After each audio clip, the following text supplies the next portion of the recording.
Botei para gravar, vamos lá, vamos começar. Assim sendo, não teve perda substancial, porque aqueles primeiros 5, 10 minutos a gente costuma deixar mesmo para o pessoal ir chegando. Acabou que hoje foi o tempo para que eu mesmo vá chegando. Agora só que falta ficar a aula inteira com esse pigarro na garganta, né? Aí realmente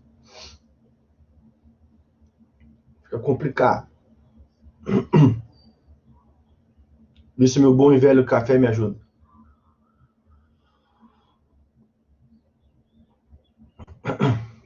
Olha só. A minha proposta hoje aqui é tratar com os senhores esse tópico chamado jurisdição contemporânea. Jurisdição contemporânea. E estão vendo no chat que eu coloco ali, né?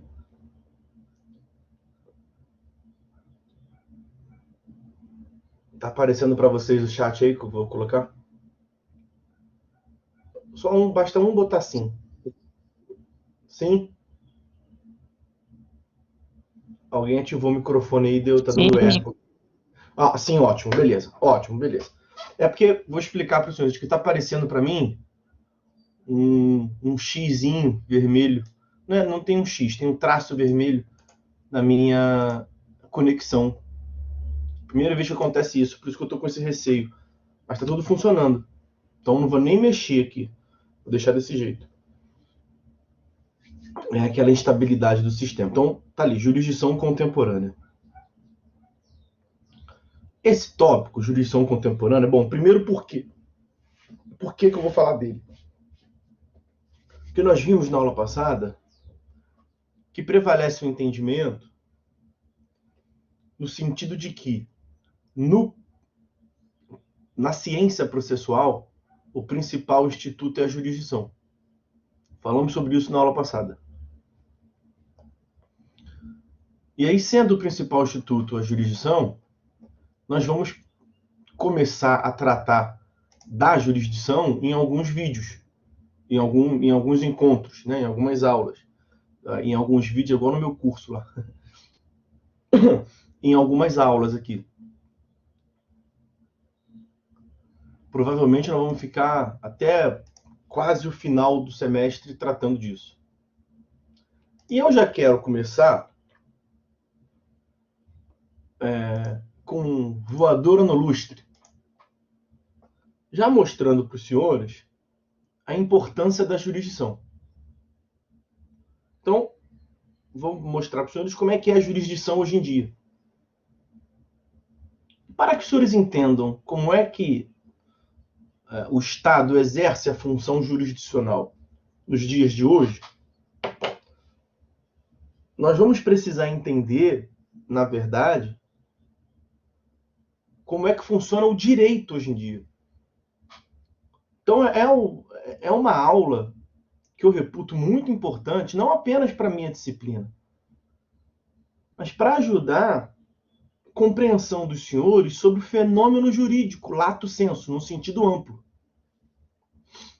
Então,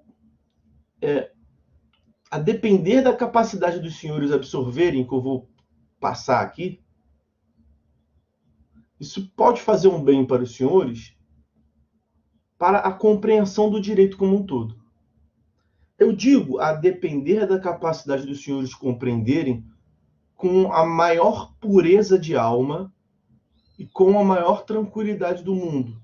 E vou lhes explicar por quê. Ih, a Roberta falou que travou. Vou até parar de falar. Como nós estamos sofrendo com essa questão aí de instabilidade. Pessoal, travou? Vou até no grupo aqui ver. Pode falar. Não travou. Então, na verdade, a sua voz está saindo primeiro do que e a sua imagem está travando, mas dá para ouvir. A imagem está travando. Vocês acham que vale a pena eu tentar sair e entrar de novo? Acho que não, né? Melhor deixar assim, né? Para mim aqui está normal, professor. Depende. Eu acredito que seja Atenção com todo mundo, sim, é melhor. Para mim Não aqui está tranquilo, está normal. Normal. Tá normal. Para Maiara também está normal. Professor, então o problema sou eu vou sair e volto, tá? Não tem isso de problema sou eu não, meu amor, tá? É porque rola mesmo essa questão de conexão local, entendeu? Então, realmente não é um problema do aparelho, do sistema. Bom, vamos prosseguir então. Então, eu digo isso, a capacidade dos senhores absorverem, como eu lhes disse, com a maior pureza de alma, numa boa, jogo aberto com os senhores. Por quê? Porque os senhores estão no quarto período. E eu vou tratar aqui de alguns tópicos que alguns deles é capaz dos senhores nem terem visto ainda. Ou já terem até tido um contato. Mas foi aquilo que eu mencionei no primeiro encontro com os senhores. O grande problema aqui é de um amadurecimento acadêmico. Não é à toa que nós temos uma ciência própria, a pedagogia, que vai ensinando as informações que você tem que passar de pouquinho em pouquinho. Não é à toa que os senhores ficam aqui 5 anos. Tudo isso é parte de um processo de amadurecimento. E eu digo um amadurecimento acadêmico. Não é que você não é uma pessoa madura. Às vezes também não é, porque não teve nem idade para isso. Mas eu estou tratando do amadurecimento acadêmico. Então, é um encontro, eu falo disso nas minhas aulas de pós-graduação. E tem muita gente, olha, para ser franco, a maioria na pós-graduação que não se dá conta disso. E aí depois vem até agradecer, poxa, que legal. Eu encontro vários alunos no corredor do fórum, andando pelo centro do Rio. É aquela questão de um todo, como é que você está? E aí, beleza? E muitos eu sinto infeliz. Infeliz mesmo, não está feliz com depois que se formou, com a experiência profissional. E eu percebo que muitos não percebem essa questão aqui. Porque se você não entender esse ponto que eu vou falar aqui hoje, você não entende como é que a engrenagem funciona. É essa a questão. Então, para além de falar da jurisdição, eu vou fazer um apanhado histórico de como que o direito no civil law, nós somos uma família, né? Nós somos filiados à civil law, como que o direito no civil law se formou ali, vamos pegar um marco histórico depois da Revolução Francesa, como que se formou, como que se desenvolveu e como que é hoje. Então, como era, como veio sendo e como é hoje. E aí, entendendo como é que o pensamento do direito, da teoria do direito hoje, nós vamos tratar da jurisdição. Na verdade, nós vamos tratar da jurisdição o tempo todo. Só que aí a cereja do bolo, a compreensão final vem, né, naturalmente no final. Tá? Então, esse é um apanhado geral e uma justificativa desse nosso encontro de hoje. Então vamos lá, pois bem.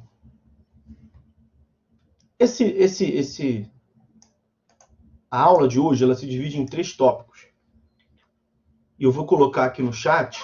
Aqui acho que a aula de hoje não compensa ir no quadro e ficar escrevendo no quadro. Eu não vou precisar de fazer muitos gráficos para demonstrar. É mais mesmo na explicação. Então, jurisdição contemporânea, nós vamos dividir em 3 tópicos. Neoconstitucionalismo,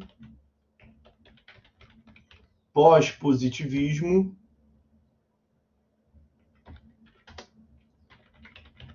e hermenêutica contemporânea.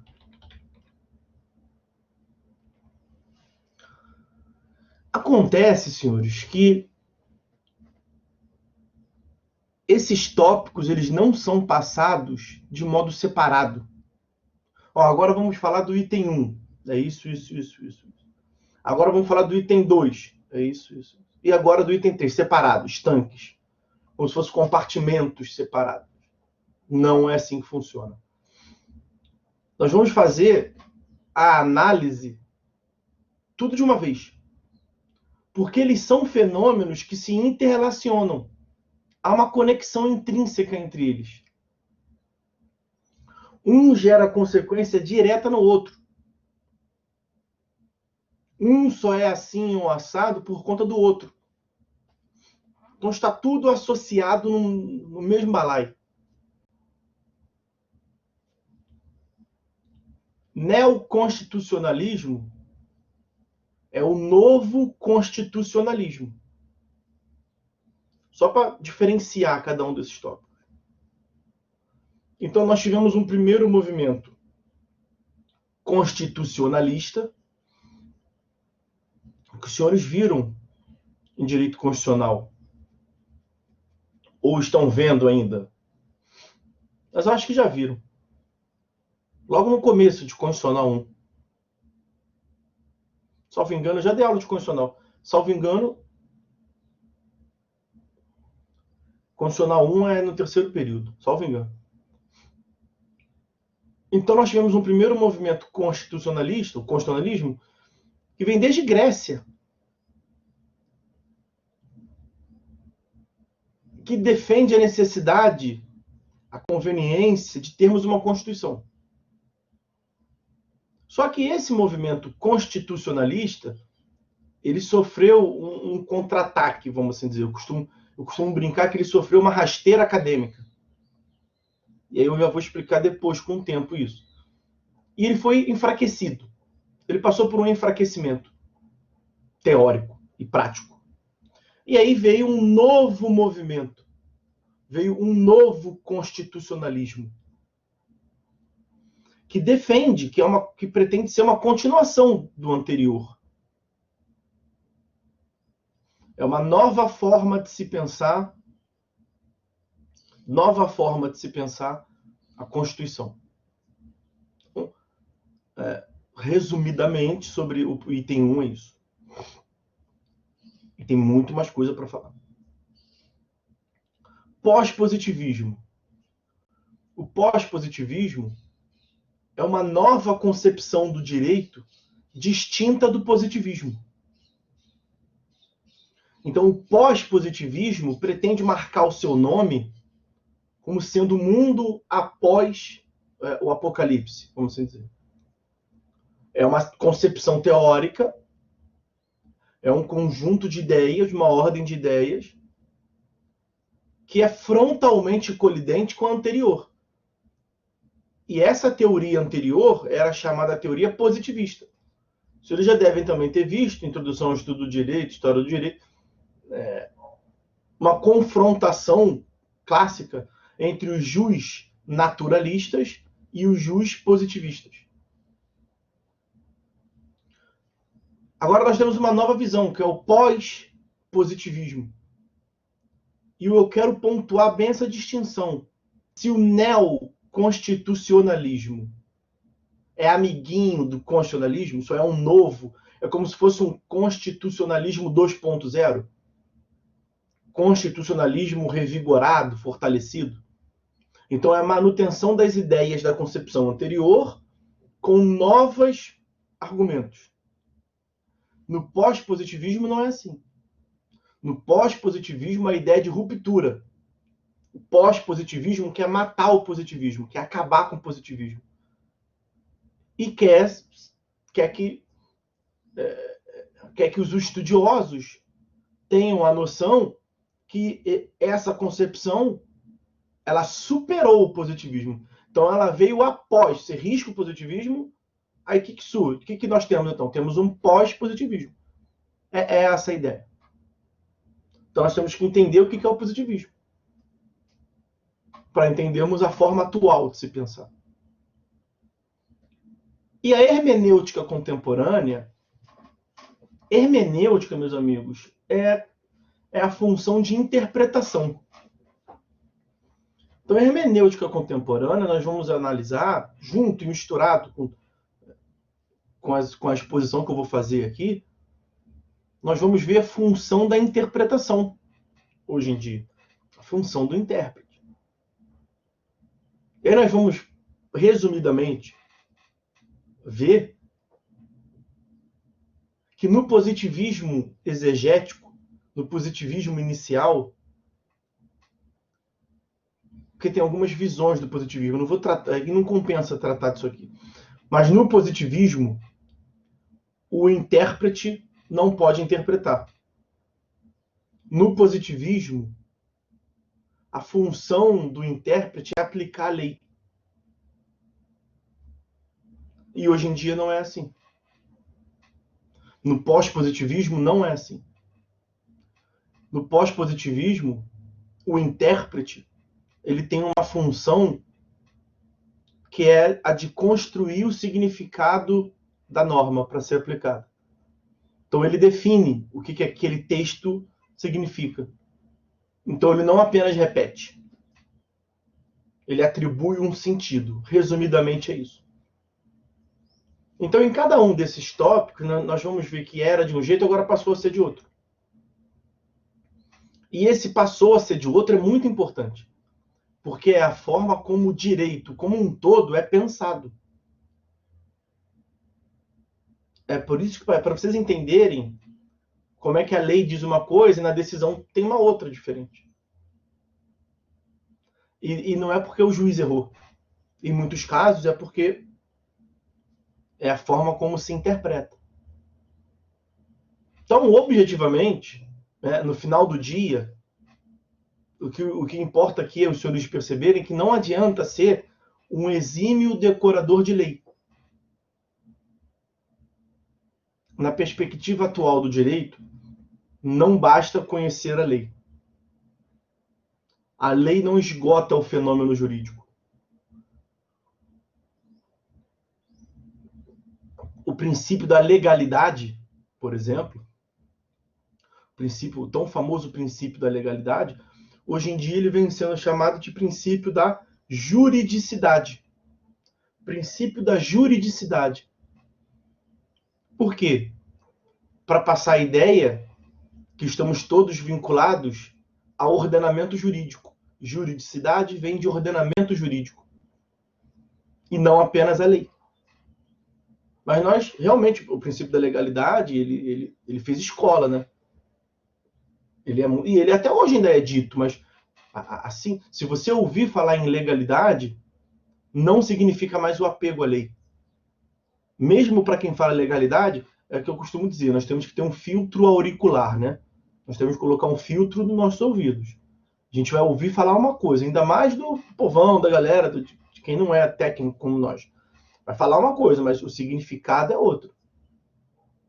O sentido que nós vamos atribuir, a forma como nós vamos entender, não necessariamente aquilo literalmente que está dizendo. Porque legalidade. Legalidade vem de legal. Legal vem de lei. Submissão à lei. Então, o princípio da legalidade, estritamente, significa a proeminência da lei. Já foi assim. E hoje em dia não é mais. É esse hoje em dia não é mais, que eu quero que vocês entendam. Porque se hoje em dia a proeminência não está exclusivamente na lei, e se o intérprete, se a hermenêutica de hoje em dia tem a função de atribuir sentido, você vai encontrar decisões do STJ dizendo onde está escrito X é meio X, onde está escrito X é X mais Y, onde está escrito X é X mesmo, tá certo? Então não adianta saber a lei. Tem que acompanhar também a forma como o tribunal interpreta. Muito objetivamente, muito resumidamente, é isso que nós veremos aqui hoje. Então vamos lá. A nossa história começa, meus amigos, como eu já tinha lhes adiantado, a nossa brincadeira começa na formação do Estado liberal. Ali quando da Revolução Francesa. E nós temos um dado muito interessante no movimento da Revolução Francesa, e também nós não podemos transformar isso aqui numa aula de história, né? Eu não sou um professor de história do ensino médio para os senhores fazerem Enem. Não é essa a ideia. Mas tem aqui aspectos históricos que são relevantíssimos. Que quando eu compreendi isso, eu meio que percebi, é isso que me faltava. Pô, agora sim. História, e não direito. Que dado histórico é esse? Bom, e a associação entre direito e história, acho que nem preciso falar, né?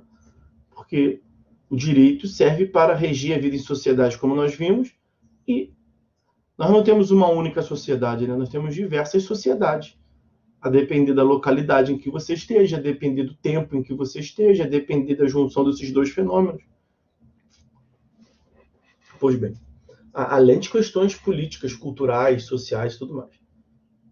Então é evidente a relação entre direito e história. A história faz o direito faz a história. Mais ou menos por aí. Então eles são absolutamente linkados e associados. Pois bem, os senhores devem ter uma ideia que a Revolução Francesa, no século XVIII, ela foi um agrupamento social, um grupo na sociedade, os burgueses. Por que tem esse nome de burgueses? Porque eles viviam no subúrbio, na periferia do reino da França, né? Não ficavam em Versalhes, para vocês terem uma ideia. Não estava ali no Palácio Real. Vivia lá em Paris, no subúrbio do reino francês àquela altura, na região de Paris, né? De Paris, não é Paris hoje em dia, que remete a uma vitória econômica. Não. Vivia no subúrbio. Burgos é sinônimo de subúrbio. Burgos, em francês, significa subúrbio. Então, viviam no subúrbio, nos burgos, nos burgões, e daí são os burgueses. Próprio de uma época em que o Estado francês, o reino da França, né, o Estado francês, ele estava em declínio econômico e amplo declínio econômico, porque o rei era louco, o rei Sol, né, o rei Luís XIV, né, não apenas aquele rei, mas a sucessão da monarquia, mas ele caprichava, né, ele era especialmente, ele e a mulher dele, eles eram especialmente peculiares, e ele queria ampliar os seus domínios, né? É dele que vem aquela frase, l'État c'est moi, o Estado sou eu. Um sujeito que realmente tinha uma concepção personalista do mundo, como se o mundo gerasse realmente ao seu umbigo, o que é próprio da monarquia, e meio que é difícil o cara não pensar isso, né? Dom Pedro, por exemplo, aqui na nossa história, na nossa Barra de Portugal, é uma exceção. Um sujeito que adorava ciência, que tinha uma visão mais cosmopolita. É um ótimo personagem também. Mas, em geral, o rei, ele nasce, ele se desenvolve, ele cresce com essa visão de mundo, o que passam para ele, né? Dá para entender também. Mas ele não estava contente com aquele palácio que ele tinha para morar, o Palácio de Versalhes. Eu já tive a experiência de ir lá. Em geral, as pessoas gostam. Eu achei ridículo. O palácio absolutamente suntuoso, tudo de ouro, 500 quartos. Para quê? Eu acho ridículo isso. Ok, o sujeito não estava nem contente com aquilo, ele queria mais. Enquanto a população não tinha o que comer. Então a crise econômica vinha de uma crise bélica, que foi também responsável pelo declínio do Império Romano, né? Antes, o Império Romano queria aumentar suas fronteiras, aumentar seu poderio territorial, e aí você não consegue dar conta das fronteiras, a pessoa vai infiltrando e vai tomando. Ele gastava o dinheiro, basicamente, com os seus luxos e com o armamento bélico para expansões da fronteira. E a população não tinha o que comer. Aliado com não ter o que comer, sim, a economia aí dos serviços públicos, né? Aspas, né? As políticas públicas, serviço público de manutenção, por exemplo, de Paris, nada se fazia. Então, declínio. Como uma certa cidade que eu conheço, que eu tive até o desprazer desses dias de ter que descer para ir, eu falo de Friburgo, vocês devem se lembrar, né? Eu tive o desprazer de descer para dar um rolezinho, para trabalhar aí no Rio. Cara, passei por um buraco. Fora de brincadeira. Achei que a roda tinha ficado. Um buraco. E é um problema recorrente aí no Rio de Janeiro, capital, nos últimos tempos. E aí Paris estava nesse declínio social, de modo geral. E teve um detalhe, sim, uma situação que agravou ainda mais.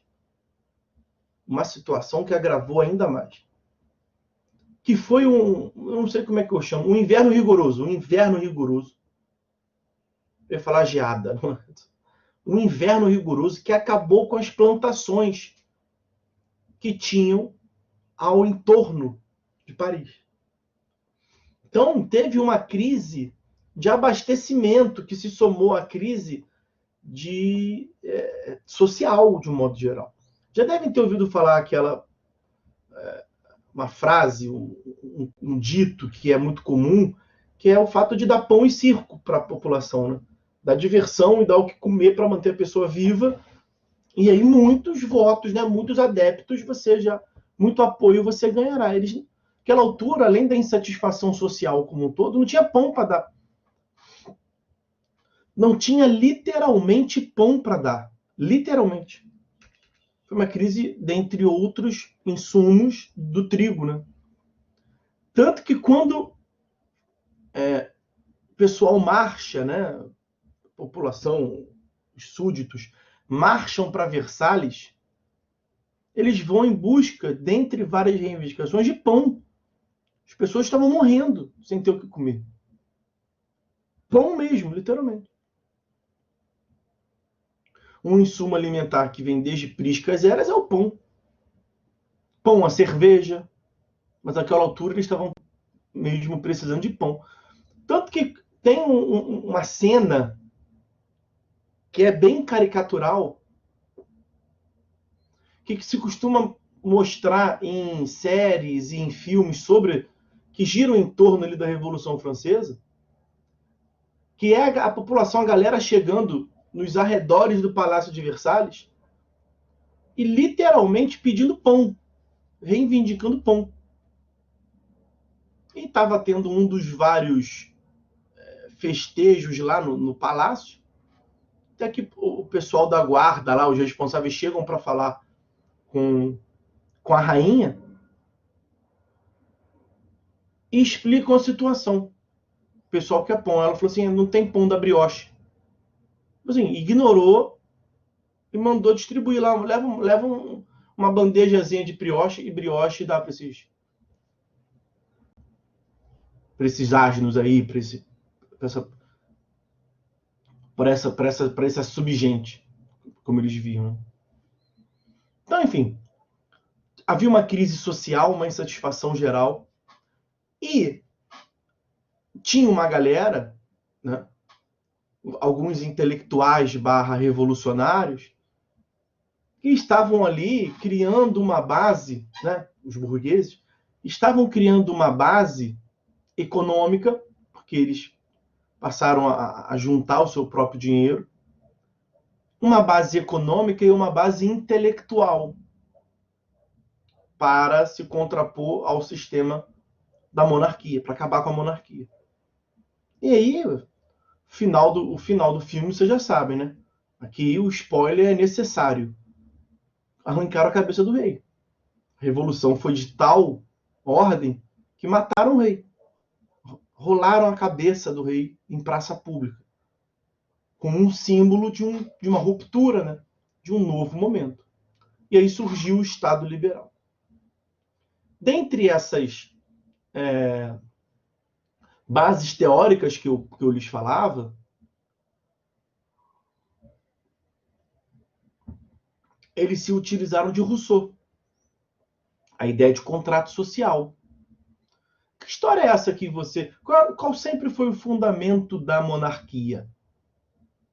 O fundamento de todo o sistema de realeza. O fundamento sempre foi religioso.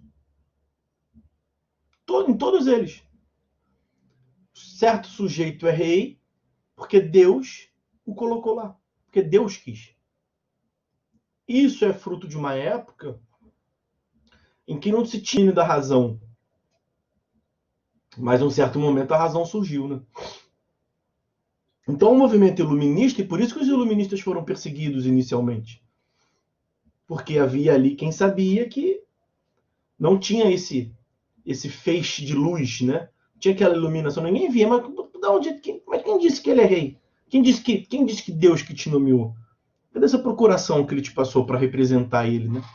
Ficar tudo no campo das ideias, não. Tem uma série que eu vi, é péssimo de nome, começou péssimo de série. É que foi no começo dessa quarentena, eu achei que fosse ali os primeiros dias só para ver série e depois voltar. The Last Kingdom. The Last Kingdom. Tem uma cena que é paradigmática. Tem um eclesiástico numa comunidade, num vilarejo afastado, que era um vilarejo sem rei. Ninguém queria ser rei.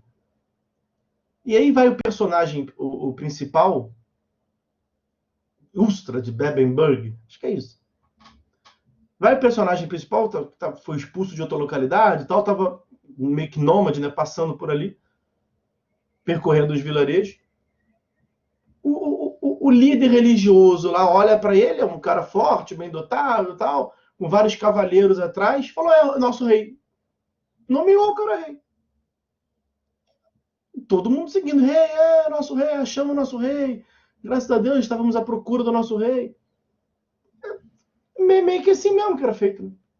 Então, o poder que a igreja tinha, algo que está muito longe da nossa realidade atual, superamos isso, né? Mas sei, mais ou menos. Mas era o poder que a igreja tinha, fora de considerações minhas aqui, o poder espiritual, que tinha e deve continuar tendo, né? Mas estou falando você misturar isso com o poder político, né? E hoje em dia a ideia é que se supere isso. Mas naquela altura era muito misturado. E os reis eram reis exatamente porque vendiam essa ideia de que foi Deus que mandou. E aí o cara falava assim: você tem que fazer isso, tem que me pagar imposto. Porque eu, na verdade, estou só falando uma manifestação divina. O certo para Deus. Como é que o cara vai recusar? Né? Então esse era um instrumento de coerção. Pois bem, o que eu falei que era a chave de compreensão nem chegou ainda, não. Estou só preparando o terreno, construindo a ideia de insatisfação, o movimento filosófico de dominação, que era a igreja. E aí, quando vem o movimento iluminista, quando Descartes surge e diz: penso, logo existo, né? Então a influência do pensamento, quando, né, resolve lá o mito da caverna. Espero que todos estejam associando essas referências que eu estou fazendo. Essa concepção de Estado baseado numa crença, ela cai por terra, né? E aí é muito mais sólido Rousseau, quando diz do contrato social, para que tenha lá um representante nomeado, eleito pelo povo. É muito mais sólido argumentativamente. Por que você está aí? Eu estou aqui porque Deus mandou, mas cadê? Prova isso. Tem como provar, acredita em mim. Não, peraí. Na razão não tem como. Tem que ter concatenação lógica, de sentido. Por que você está aí? Eu estou aí porque a maioria quis que eu esteja aqui.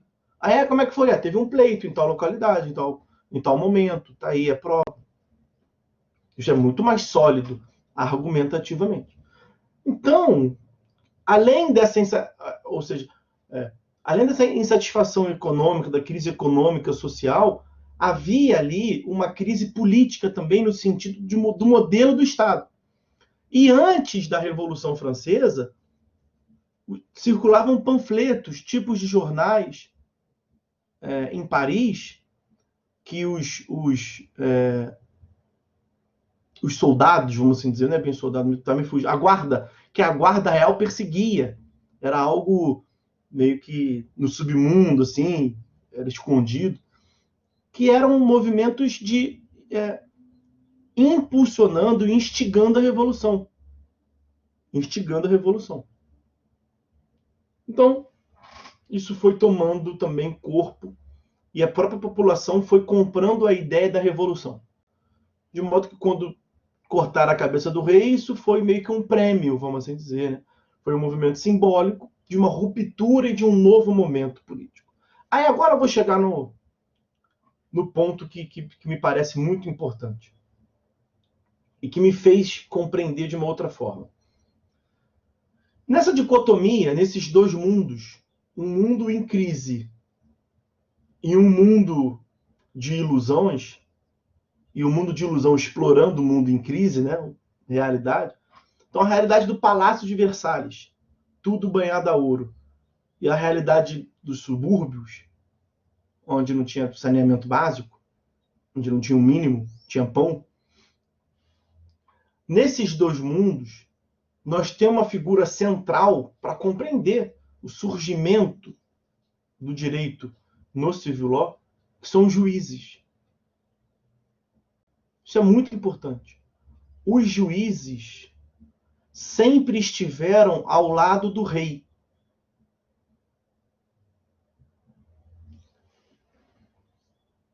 O juiz, meus amigos, não era, como hoje em dia, um cargo público proveniente de uma aprovação em um concurso público para realmente ali separar o sujeito que tem um conhecimento mínimo demonstrado por um certame com várias etapas. Não era assim. O cargo de juiz era um título de nobreza. Eram nobres. Já ouviram falar, lá da aula de história, que a nobreza, o clero e a nobreza estavam ao lado do rei? O clero e a nobreza eram os amigos do rei? A manutenção do poder político da realeza sempre contou com o apoio do clero, essa concepção filosófica religiosa, e com o apoio da nobreza, galera que tinha dinheiro, para sustentar a monarquia.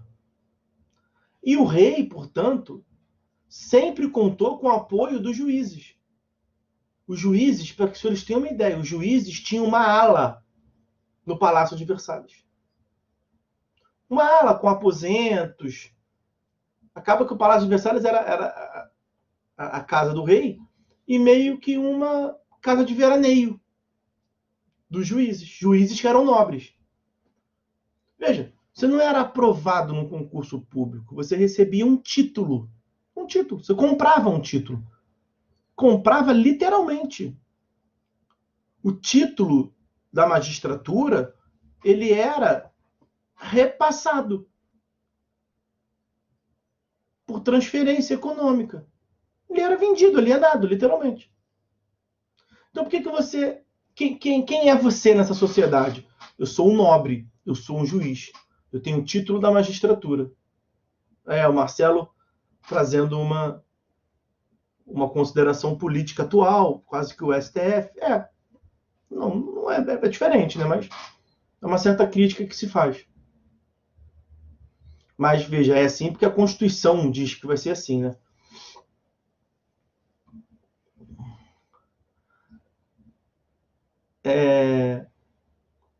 Então, o cargo de juiz, ele era transferido economicamente. E é um dado muito importante, vou abrir só uma janela aqui, para voltar a essa lógica do juiz ao lado do rei. Montesquieu, que escreve lá o Espírito das Leis, e que é uma base teórica e filosófica para a burguesia, para o novo regime, a construção do Estado liberal. Montesquieu era órfão, e ele foi criado pelo tio dele. Foi adotado pelo tio dele, E o tio dele era um juiz. Era um burguês. Não, era um burguês, não, era um nobre. Era um juiz, era um nobre. E ele, Montesquieu, não concordava com aquela realidade. E o Montesquieu se alinhou aos burgueses. Então ele vivia nesses dois mundos.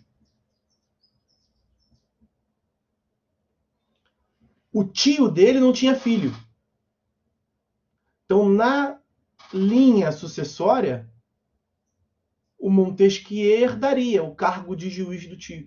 E quando Montesquieu escreve esse livro, O Espírito das Leis, é bem no momento histórico em que o tio dele morreu. E o cargo de juiz sobrou para ele, caiu para ele. E ele recusou o cargo de juiz. Ele recusou o cargo de juiz. E esse livro, leiam esse livro, Espírito das Leis, com essa visão. E vocês vão encontrar lá a afirmação de que o juiz é a boca que pronuncia a palavra da lei. Já explico isso. Que o poder de julgar deveria ser um poder inato, um poder sem sentido, um poder vazio. Devia ser um nada. Também já explico isso. Mas por que, historicamente? Porque os juízes sempre estiveram ao lado do rei. Então, o pobre coitado que pretendesse buscar alguma solução judicial em face dos abusos do rei, sempre tomava na cabeça, porque o juiz queria participar das festas e das festanças no Palácio de Versalhes com o rei. O juiz devia favor ao rei. E o juiz prestava favor ao rei para depois cobrar. Então essa é uma informação muito importante. O fato dos juízes estarem ao lado do rei quando da formação do Estado liberal. De modo que, quando os burgueses tomam o poder, realmente pela Revolução Francesa, eles arrancaram a cabeça do rei fora. E até cogitaram arrancar as cabeças dos juízes também. Nas diversas assembleias da Revolução, as reuniões de quem comandava a Revolução, que precederam ao chamado golpe do 18 do Brumário. Brumário é agosto. Né? O calendário deles da época lá, Brumário era agosto. 18 de Brumário é 18 de agosto. Dia da Revolução. Antes da Revolução, tinham diversos revolucionários que defendiam que tinha que matar o rei, que tinha que matar os juízes. Todos concordavam que tinha que matar o rei. Vamos arrancar a cabeça dele em praça pública, vai ser um troféu, vai ser uma imagem caricatural que vai se perpetuar aí na humanidade. Ok, todos concordavam. Vamos também matar os juízes. Se você tem praça pública, a gente mata o juiz, dá veneno, taca flecha, faz alguma coisa, taca fogo. Muitos queriam isso. Mas não foi a concepção que venceu. Porque ao final, eles chegaram à conclusão, me parece com razão, que isso não seria bom politicamente. Que uma coisa é você ter apoio da população de um modo geral, né? Uma outra coisa é você impor o medo. Que o medo uma hora acaba e acaba dando ensejo a uma outra revolução. Né? Havia um medo religioso de se desrespeitar a Deus e depois isso perdeu. Então, isso seria uma medida que ia depor contra eles no futuro, alguns pensavam. E me parece com razão. Eles fizeram algo muito melhor. Muito melhor, digo assim, politicamente, olhando para o lado, né, na visão deles, de quem estavam tomando o poder agora. Eles estavam tomando o poder por quê? Porque eles tinham um mandato coletivo, um mandato social, porque eles tinham apoio da galera. Da Revolução. E barra um medinho, claro, né? Sempre cai bem para quem está no poder o medo coletivo. Então o que eles fizeram foi o seguinte, e aqui eu sei que tem muito aspecto histórico aqui, mas tudo isso orienta a compreensão no final. Aqui nós já estamos nos aproximando. Essa parte no sentido de que o rei cometia abusos e havia uma insatisfação social é importante. A parte de que os juízes estavam ao lado do rei é muito importante. Porque quando os revolucionários tomam o poder, então, o quem passa a ditar as regras no Estado francês pós-revolução são os burgueses. E aí eles definem como instrumento de poder a lei. Nós vamos passar a editar leis, não decretos reais. Nós vamos passar a editar leis que vai ser fruto da vontade de vocês, povão, que nós somos os representantes, foi por nós, foi por um ato nosso dos revolucionários, que você não tem mais a dominação do rei, a concentração na figura do rei. Então nós vamos representar vocês e o instrumento que nós vamos utilizar para isso é a lei. E o que nós vamos fazer com os juízes? Eu construo uma figura de imagem para passar para os alunos, que é como, óbvio que não foi isso. A primeira observação é essa. É óbvio que não foi isso. O que eu vou falar aqui não foi como aconteceu. Tá? Mas é como se fosse uma figura de imagem, um mundo paralelo. Quando está em sala de aula, os senhores se lembram de uma época muito antiga? Não sei se os senhores pegaram essa época, não. Que quando a gente ia para a faculdade, onde tinha... Já que vocês não conhecem, eu vou explicar. Faculdade era tipo o campus da faculdade, né? Era um prédio com várias salas, ou uma grande casa com várias salas, onde as pessoas iam até lá, se encontravam e, num certo horário, se reuniam numa sala de aula, o professor, e aí as pessoas se viam e batiam um papo lá e tinha aula. Era muito atrás isso, numa época muito, muito longínqua, mas era muito legal. Quando eu estava nesse cenário de sala de aula, eu costumava dizer para os alunos assim, então tem um montão de gente na minha frente, eu falo assim, como se eu fosse um burguês, que eu estivesse passando a visão dos burgueses para vocês, juízes. Então você imagina assim, uma sala com 40 pessoas, eram os 40 juízes da época, né? E eu, burguês, passando o recado. Finge que nós estamos fazendo isso. Aí eu digo assim, olha, vocês viram que deu ruim, né? Para o amiguinho de vocês. Volto a dizer, não foi assim, óbvio. Mas a ideia foi essa. Vocês viram que deu ruim para o amiguinho de vocês, né? Tomamos o poder, agora a casa caiu, o jogo virou. Ok? Então é o seguinte, cara, vocês quase perderam o pescoço. Acreditem em mim. Nós quase arrancamos o pescoço de vocês, tudinho junto com o rei lá, mas deram sorte. Deram sorte. Mas é o seguinte, nós chegamos a uma conclusão, eu e meus coleguinhas. Eu sou representante deles, estou aqui falando com vocês. Agora é o seguinte, agora vocês vão continuar vivo enquanto merecerem continuar vivo. Porque deixa eu explicar como é que vai ser o jogo político daqui em diante. Isso é importante para eles lá, é importante para a gente aqui. Foi assim que surgiu o nosso direito. O direito da família romano-germânica. O direito do civil law, no mundo pós-Revolução Francesa, foi assim. Então, o burguês virou para o juiz e disse, preste atenção. Os senhores estão fadados, estão condenados a viverem a vida politicamente dizendo como era antes. Os senhores antes não eram puxa-saco do rei? Então agora vão passar a ser puxa-saco nosso. Os senhores passarão a ser instrumentos nossos. Se você estava ao lado do rei antes, os senhores têm que ficar ao meu lado agora. Isso para que até continuem vivos. Porque matar todos vocês, eu não vou matar não, mas matar um ou outro que colocar as asinhas para fora, aí a gente mata. E como é que vocês vão seguir, né, fazer o que vocês fazem de melhor? Puxar saco de quem está no poder. Seguiam o rei antes porque ele te dava o retorno. E você vai agora seguir o que eu, burguês, falar para eu te dar a sua vida, para você continuar vivo.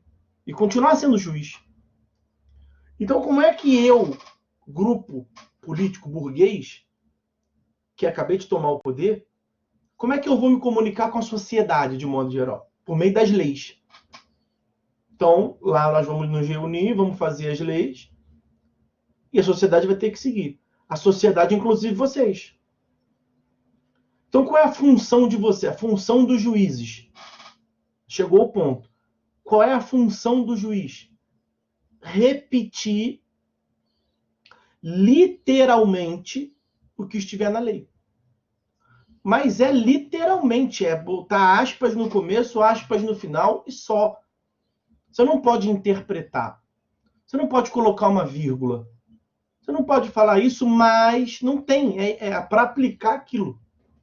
Então a função de você... Aí, lembra que eu falei lá atrás que Montesquieu, no livro O Espírito das Leis, e Montesquieu foi uma das bases utilizadas, que Montesquieu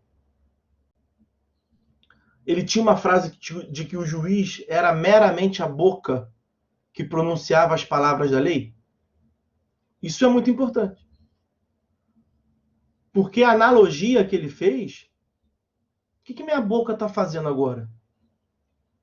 A analogia foi nesse sentido. O que minha boca está fazendo agora? A minha boca está falando o que meu cérebro manda falar, não é? Como é com todo mundo. Meu braço também está se mexendo por ordens sinápticas do cérebro. Então, o cérebro do Estado passaria a ser o legislador. E o juiz seria meramente a boca, que repete o que o legislador mandou. Olha que sacada. Então, o poder de julgar é um poder nulo. É um poder vazio, oco, inato. Sem vida e vontade própria. Porque o poder de julgar passou a ser o poder de repetir o que está na lei. Então, ao fim e ao cabo, o que vale é só a lei. Ponto final, a lei. E foi assim que surgiu o nosso direito. Mas, veja, tem um motivo para ter surgido assim. Esse motivo histórico de que os juízes eram aliados do rei me parece elementar. Elementar. Então, meus amigos, os juízes eram proibidos de interpretar. E deviam repetir ipsiliteris o que está na lei. Que é aquela ideia de silogismo, aplicação mecânica da lei. Né? Fatos, lei, solução. Você analisa o fato. Isso se amolda a qual artigo da lei? Ah, esse aqui. Então a solução está dada. A solução está na lei já. Então, a solução, as normas, estavam pré-estabelecidas na lei. O sentido da norma, o sentido da lei, era exatamente aquilo que estava escrito. Vale o que está escrito. Ponto final. Só isso. Por essa razão histórica. E eu dizia que os juízes deveriam aplicar a lei até para que se mantivessem vivos. E isso literalmente era assim, porque foi criado, no mesmo momento da Revolução, foi criado um tribunal chamado Tribunal de Cassação. E esse Tribunal de Cassação, ele não era inserido no Poder Judiciário. Quando fala tribunal, Tribunal de Justiça do Estado do Rio de Janeiro, Supremo Tribunal Federal, Tribunal Regional Federal de tal região. Esses são órgãos, são estruturas do Estado, no nosso modelo atual, vinculado ao Poder Judiciário. Mas nós temos também aqui um tribunal que não é do Poder Judiciário. O Tribunal de Contas é vinculado ao Legislativo, não é? E não ao Judiciário. Para controlar as contas dos outros poderes. É uma das funções do Legislativo. Os senhores certamente viram também em constitucional. Se não viram, verão nesse período agora. Não sei se é no terceiro ou no quarto período. Então, o Tribunal de Cassação, pós-Revolução Francesa, era assim com o Tribunal de Contas. Agora. Porque, apesar de ter o nome tribunal, ele não integrava o Poder Judiciário, mas integrava o Poder Legislativo. Então, eu sou burguês, vou mandar por meio da lei. E tu, juiz, vai ter que aplicar o que eu estou mandando na lei. Se mijar fora do pinico, vai responder perante o meu tribunal. Quer dizer, vai responder perante um tribunal que não é dos seus coleguinhas. Um tribunal que é entre os meus coleguinhas. Pelos burgueses. Então, o recado está dado. É para seguir a lei. Ponto final. Não pode interpretar. E se você não seguir a lei, se você pretender colocar uma vírgula mais para mudar, já disse, vai ser instaurado um processo no tribunal. E o Tribunal de Cassação, como o nome diz, tem uma função que é de cassar a decisão. Cassar é sinônimo de anular, sinônimo de invalidar. Então não adianta fazer. Porque se você fizer, nós vamos analisar aqui, e se o que você disse não foi exatamente o que está na lei, nós vamos cortar fora a sua decisão e vamos passar o processo para um coleguinha seu, para ele fazer. Para fazer o que é certo, que é repetir o que está na lei. Você não pode interpretar. E tem uma segunda consequência, que é o meu tribunal que vai analisar também. Já que a sua conduta não foi a conduta correta, porque já está dito que tem que repetir a lei, você vai responder a um processo administrativo. Que é como se fosse um PAD de hoje em dia, né? Nós vamos investigar a sua conduta e vamos definir o que vamos fazer contigo. E a pena máxima é te matar. Então a lógica foi essa: matamos o rei, tomamos o poder. Até cogitamos matar cada um de vocês, mas vamos dar uma última chance. Qual é a última chance? Ser um capacho meu. Ser um instrumento para a minha dominação.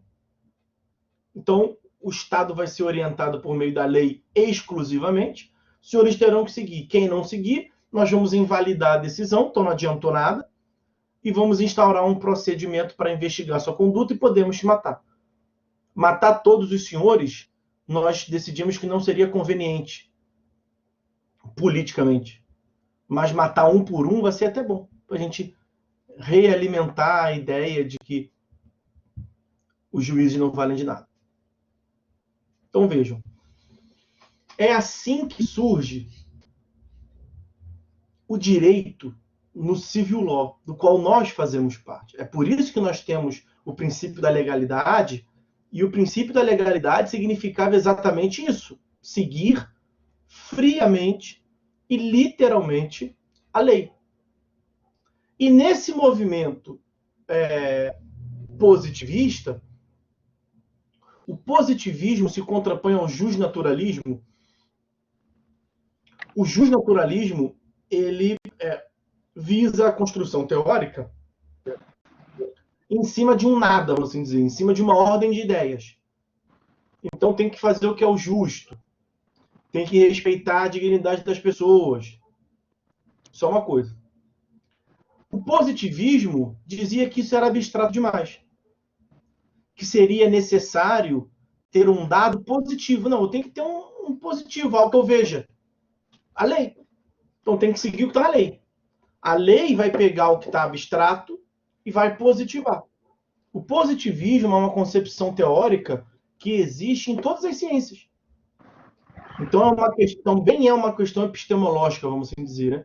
Também é um dado, algo sobre ciência, está acima da ciência do direito. Na matemática tem uma visão positivista, em várias ciências tem o positivismo, que é essa necessidade de um dado positivo. Quando veio ali o iluminismo, a ascensão da razão, foi muito comum essa concepção positivista de se pensar a vida. Alguém ativou o microfone aí, impressão? A hora, viado. Alô? Galinha. Capacete lá tudo. Deixa eu procurar aqui quem é, para desligar, acho que foi sem querer. Bom, eu desativei porque eu acho que a pessoa ativou sem querer, tá? Se quiser falar, fique à vontade. Então, esse foi o modo de se pensar o direito. E essa concepção do direito inicial era uma concepção fechada. Por quê? Porque o direito era igual a essa época, a essa altura, o direito era igual à lei. O direito, o ramo jurídico, ele era orientado pela lei, exclusivamente pela lei, porque os juízes deveriam aplicar literalmente a lei. Então, a cada nova situação na sociedade, tudo que você queria regulamentar deveria ter um texto de lei, necessariamente, porque concepções abstratas do justnaturalismo não tinham força jurídica, não tinham força normativa. Era para a religião estudar. Ficava no campo da moral e não era jurídica. Então, nós tínhamos um movimento. Veja, qual era o nome da teoria de Kelsen? Teoria pura do direito. Por que teoria pura do direito? Porque o direito não se misturava com essas questões morais. Valia o que estava na lei. O Kelsen admitia ali a ideia de moldura, enfim, mas limitada ao que está na lei. Então, nessa época também de formação do positivismo, surgiu um movimento que é o movimento codicista, de grandes leis, leis extensas, porque o direito vale o que está na lei. Então, havia proeminência dos códigos. O Código Civil de Napoleão é um grande exemplo. E aqui, o principal exemplo era o Código Prussiano. Prussiano de Prússia. Prússia. Código Prussiano. Cadê que eu escrevi errado ali? Agora foi. Prússia era um estado que hoje pertence à Alemanha. Então, antes da unificação da região da Bavária, e antes da unificação, e antes de se tornar o que hoje nós conhecemos como Alemanha, tinha vários estadozinhos menores. Um desses estados menores era a Prússia. E o Código Prussiano tinha mais de 17 mil artigos. Era uma lei única, central, com mais de 17 mil artigos. Por quê? Porque para orientar a vida em sociedade, para ser direito, tinha que estar na lei. E isso ali, século XIX. 17 mil artigos. Como é que estaria hoje em dia? E veja, essa ideia de que tudo estava representado na lei, eu gosto sempre de dizer isso. A gente, para entender história, tem que fazer um esforço de se situar naquele momento. Né? Então já tinha essa visão de superar uma visão de dominação da monarquia, do rei. Isso já foi um ganho, eminentemente, um ganho. Depois se mostrou que isso tudo iria fracassar. Mas aquela altura era o que tinha para hoje. Era a visão de mundo que os caras tinham na época. Tem que entender também o modo deles pensar. E lá atrás poderia até ser possível cogitar. Porque era uma sociedade que não transformava tanto, não se modificava tanto. As transformações, elas eram devagarinho. Não tinha nem tido ainda a Revolução Industrial. Então era uma sociedade baseada na manufatura, na agricultura. Era mais fácil de você defender que a lei iria mandar em tudo. Ah, surgiu aí uma novidade e tal. Bota um artigo de lei rapidinho, prova. Na sociedade atual, e já antecipando, já tratando aqui do mundo passado, trazendo mais para o mundo atual, isso é impossível. É impossível o legislador dar conta de regulamentar tudo que tem na sociedade. Mas lá atrás tinha essa visão. Então, características muito importantes do surgimento do direito, tendo visto toda essa base histórica. Todo o sentido do direito estava representado exclusivamente na lei. A lei não se contaminava, a lei não se misturava com nenhuma outras visões, com nenhum outros conhecimentos. Nem moral, nem religioso, nem político, nem nada.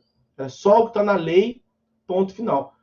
Distinção entre positivismo e naturalismo. As leis representavam todo o direito. Direito era igual. Então você tinha que colocar tudo na lei. Só teria sentido jurídico se estivesse na lei. Aí vem o movimento do codicismo, dos códigos. O grande código napoleônico, como vocês estudam lá em Direito Civil. E a Constituição, que a essa altura já existia um movimento constitucionalista, a Constituição acabou sofrendo um golpe. aquela rasteira acadêmica que eu mencionei para vocês. Qual foi o golpe, o problema que nós tivemos com a Constituição? Esse grupo político, né, o que nós podemos hoje em dia fazer uma figura, uma comparação, nós podemos hoje em dia comparar com o legislador, com o deputado, o senador, o legislador ordinário, que trata do dia a dia. Esse legislador ordinário, ele não era vantajoso para ele ter uma Constituição como nós temos no sentido atual. Estamos lá atrás. Por quê? Porque está ali, o direito é igual à lei, todo o poder do Estado estava concentrado no legislador. Um outro dado importante para passar para vocês era a questão política de poderes do Estado mesmo. Todo o poder político estava na mão do legislador, portanto.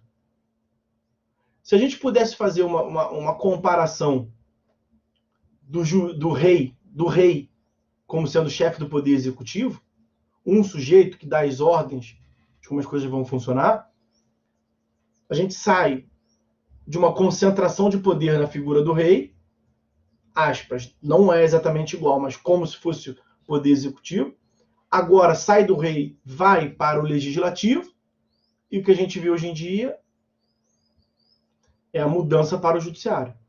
Né? Veja como é que a história ela se retroalimenta. Então, no momento que nós estamos agora, com a lei mandando tudo, havia uma concentração de poder na mão do legislador.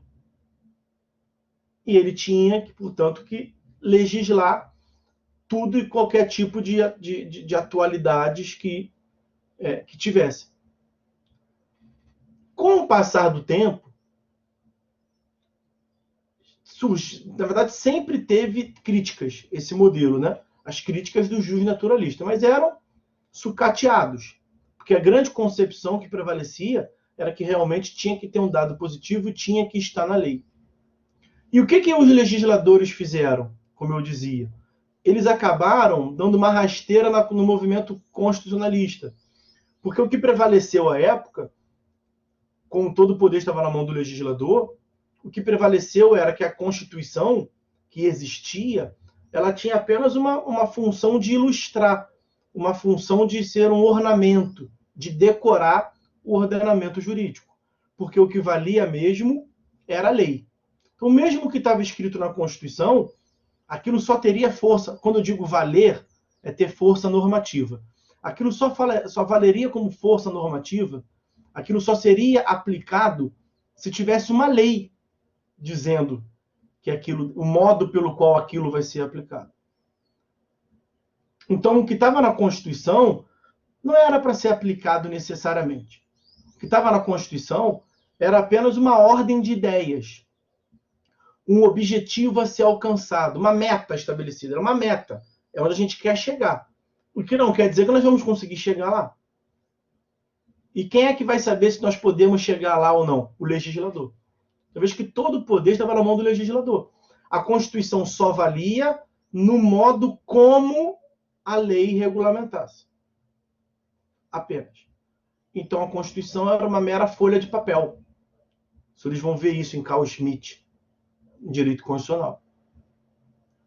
A Constituição não vale. A Constituição é como que um cardápio.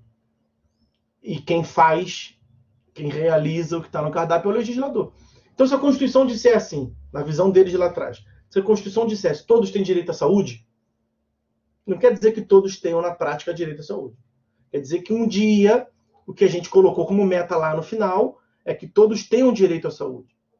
Quem vai saber se hoje nós podemos conceder o serviço de saúde ou não para todos, ou para metade, para outros não, ou para ninguém, é o legislador. O legislador é que vai olhar para as finanças, para a realidade, e vai controlar tudo isso. Vai vir uma concentração no legislador, como eu lhes disse. E esse legislador é que vai dizer se realmente podemos instituir saúde para todos. E como é que ele vai instituir saúde para todos? Por meio da lei. Tudo passava pela lei. E ele vai editar uma lei lá, do SUS. Então, o direito à saúde, na visão dos positivistas, não viriam da Constituição, mas viria da lei que institui o SUS. E nós só teríamos o SUS porque o legislador olhou aquela intenção da Constituição e definiu por meio de uma lei. Então, toda uma concentração na lei, nos códigos, sem nenhum movimento externo. Ok? Isso já tinha algumas críticas, como eu lhes dizia. Mas esses críticos, eles eram negligenciados. E falavam assim, olha, se a lei pode tudo, nós podemos chegar no momento em que isso vai dar problema.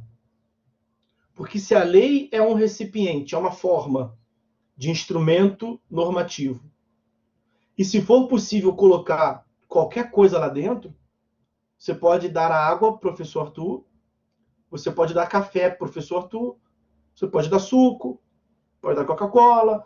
Seriam esses exemplos do conteúdo da lei, né? Você pode botar dentro da lei tudo isso. Como você pode chegar a um momento em que você vai servir veneno? E aí o destinatário, que é a sociedade, vai receber da lei um veneno, que vai dar ruim. E aí não vai fazer justiça. Vai fazer o contrário, injustiça. Então, meus amigos, dando um salto, vimos como surgiu o direito. Agora vamos ver um momento de crise desse novo cenário. E aí o marco histórico que eu vou pegar agora com os senhores, e esses marcos históricos são bem pontuais e bem caricaturais, tá? Todo mundo cita. Mas, naturalmente, não são os únicos, né? A dominação da monarquia não se deu apenas com o rei Luís XIV na França. Então, são representações, né? Porque ali é como se fosse o extremo. E nessa ideia de que a demonstração, na verdade, de que realmente a lei não poderia ter tudo, que vai trazer uma mudança na nossa perspectiva, se deu na metade do século passado. 1940, 1950, começou na Europa, num movimento entre guerras, num movimento de extrema-direita, num movimento de extremismo de concepções, de exclusividades de raça. No nazismo, a raça pura ariana, que exterminava os judeus, campo de concentração, tudo mais, eles faziam aquilo. Até o experimento nos corpos dos judeus. Então, questões ali relacionadas a, hoje em dia, à própria vida, à integridade física e moral. Tudo aquilo era cometido pelo Estado alemão por meio de uma lei.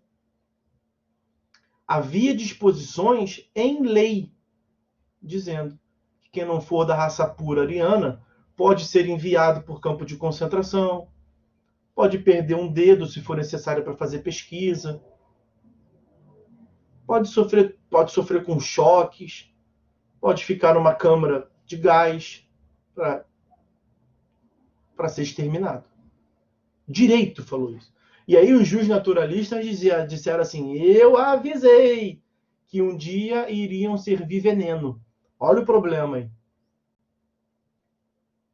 Olha como é que não pode ser tudo como um dado positivo. E aí vem o movimento da transformação. O direito, ele passou a repudiar, portanto. Eu indico a leitura de um artigo que os senhores encontram muito facilmente na internet. No primeiro Google vocês vão achar. Ele se chama 5 Minutos de Direito.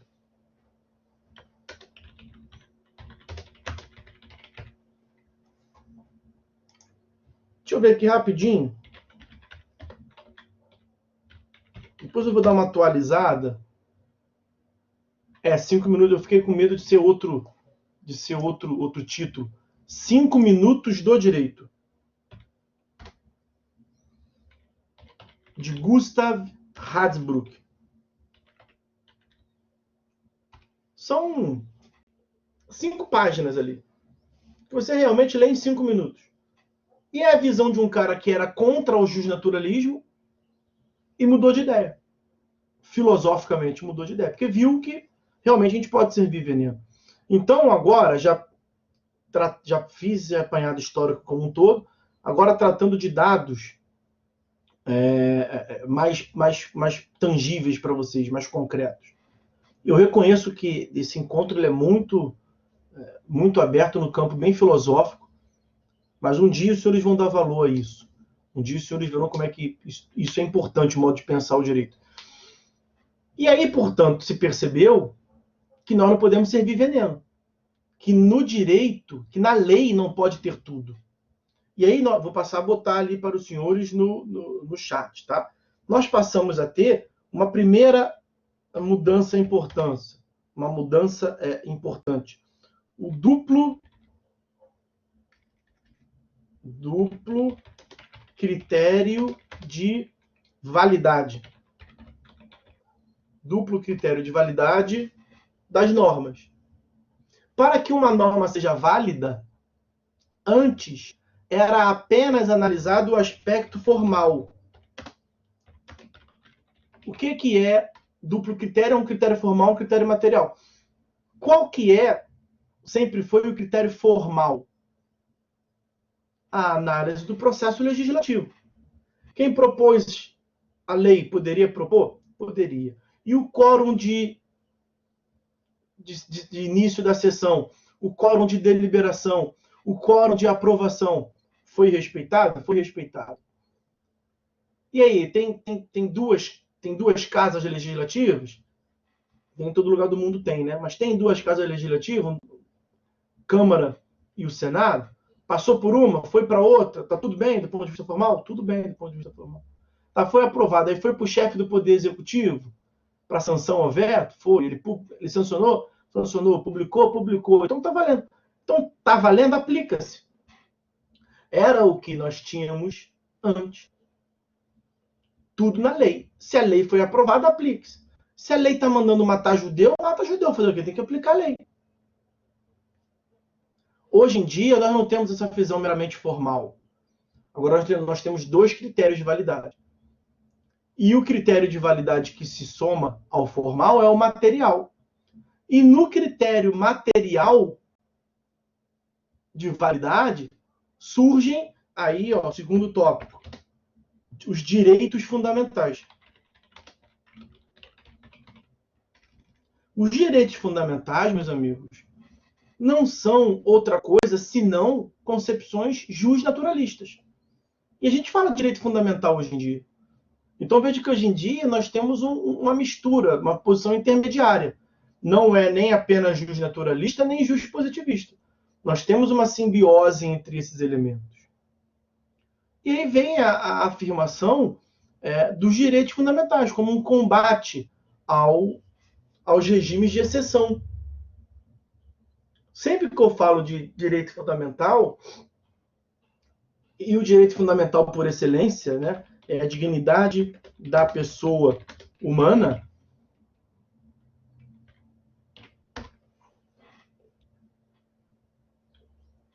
a dignidade da pessoa humana, ela é o direito fundamental da onde todos os outros se originam, né?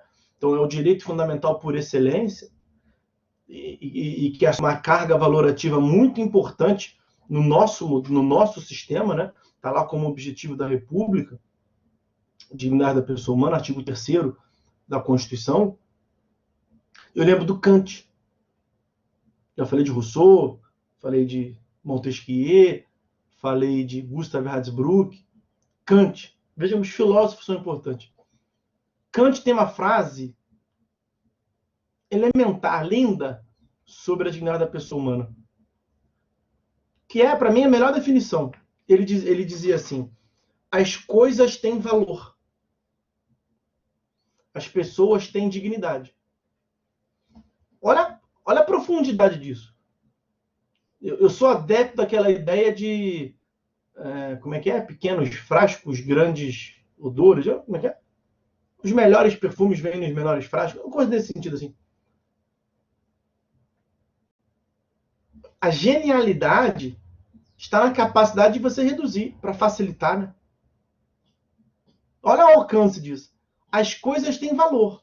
Então você pode valorar esse livro aqui de modo distinto desse livro aqui, pela cor, pelo tamanho, pela utilidade, né?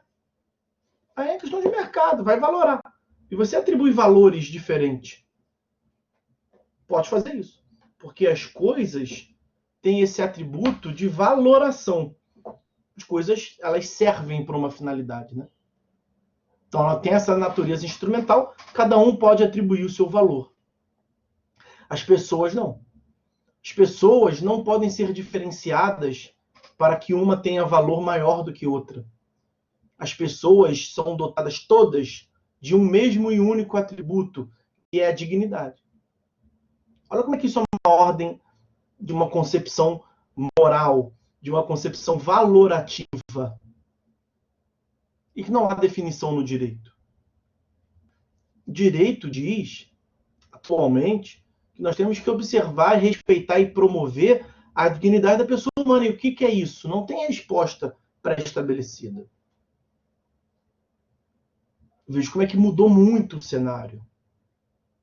Quem é que vai definir, portanto, o que é a dignidade da pessoa humana? Em concreto, para aplicar num caso concreto? O judiciário. Percebam como é que muda o cenário, muda o eixo. Antes o legislador dizia tudo o que deveria ser. Mostrou-se o equívoco disso. E agora nós temos outros vetores, como nós estamos vendo ali. É daí que vou escrever.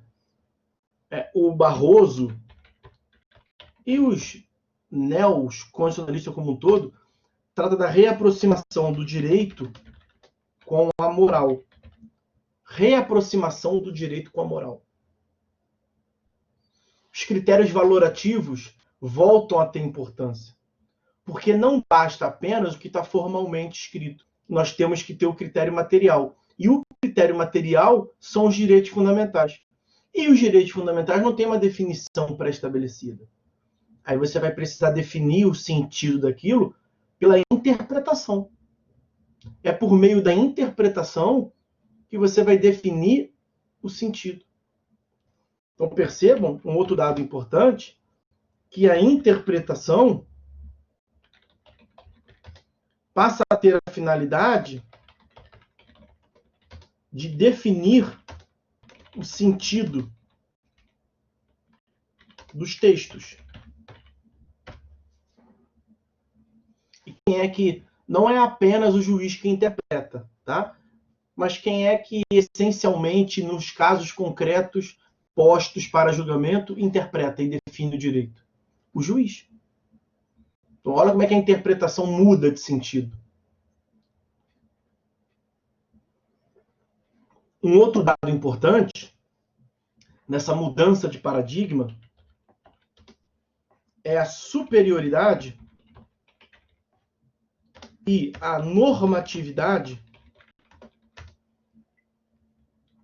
a normatividade da Constituição. O que significa dizer que a Constituição é superior? Que nós vamos mudar a forma de ver o direito. Não é que a Constituição vale se tiver na lei, como já foi. Aquela rasteira que nós sofremos, que o constitucionalismo sofreu. Não é que o direito fundamental lá estabelecido só vai valer se tiver uma lei, como na concepção positivista. É o contrário. A lei só vai valer se for comparar com a Constituição, que é algo que os senhores verão também. Isso eu sei que os senhores verão melhor ainda, que é o controle de constitucionalidade.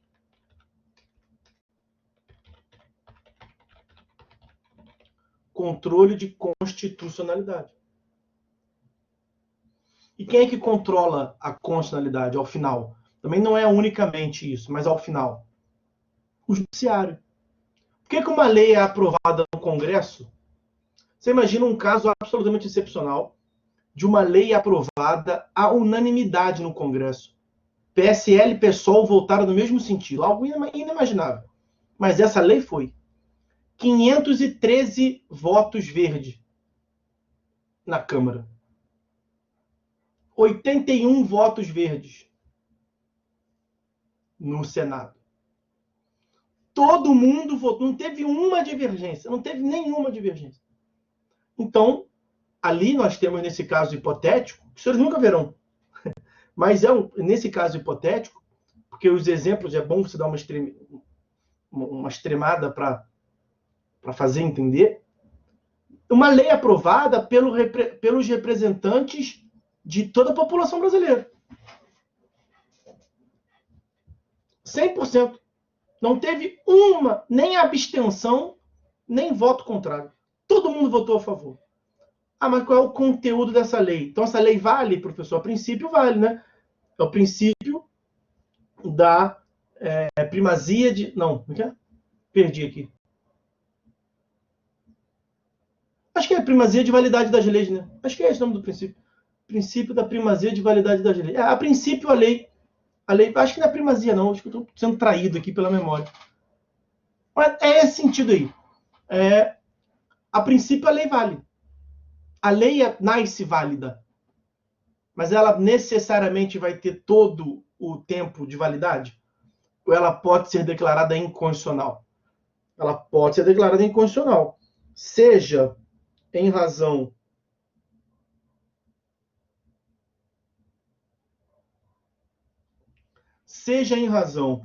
de não ter observado requisitos formais, mas nesse caso observou.